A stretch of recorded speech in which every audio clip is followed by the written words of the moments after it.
مکہ المکرمہ سے ہجرت کر کے مدینہ المنورہ گئے، اور ہجرت کا 9واں سال تھا۔ ہجرت کا کون سا سال تھا؟ 9واں سال تھا۔ ہجرت کے 9ویں سال کے اندر جو ہے اللہ رب العزت نے یہ پیغام دیا اور یہ حکم دیا، وَلِلَّهِ عَلَى النَّاسِ حِجُّ الْبَيْتِ مَنِ اسْتَطَاعَ إِلَيْهِ سَبِيلًا۔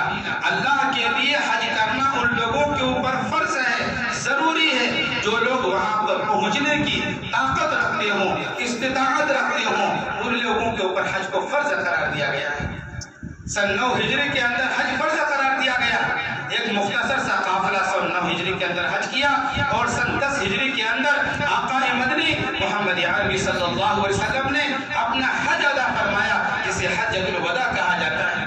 میرے بھائی اور بزرگوں، اسلام میں سن 9 ہجری کے اندر حج فرض ہوا ہے، اور حج کا سلسلہ اس امت کے اندر چل رہا ہے۔ جو آدمی بھی وہاں پر جانے کی طاقت رکھتا ہے، سفر حج کا توشہ وغیرہ، سفر کا جو کرایہ وغیرہ، یعنی جو ٹکٹ وغیرہ کا جو پیسہ لگتا ہے، اس کے اندر جو اخراجات ہوتے ہیں، وہ سب کا اگر کسی آدمی کے پاس انتظام ہے اور وہ آدمی شادی شدہ ہے، تو جتنے دن وہ باہر رہے گا، بیوی بچوں کا بھی وہ انتظام کرنے کی طاقت رکھتا ہے، تو جانے آنے کی طاقت رکھتا ہے، تو ایسے آدمی کے اوپر حج فرض ہے۔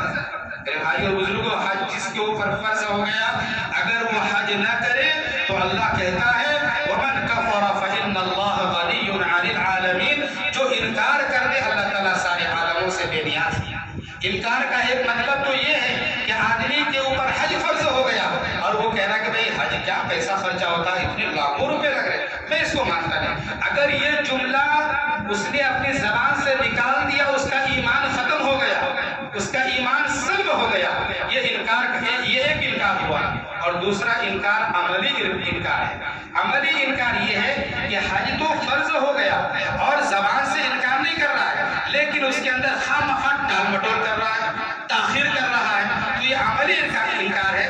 عملی انکار سے کافر تو نہیں ہوگا، لیکن جو ہے اس عمل کو اس کو چاہیے کہ جلد از جلد بجا لانے کی کیا کرے، کوشش کرے۔ لیکن اگر کوئی زبان سے بیزارگی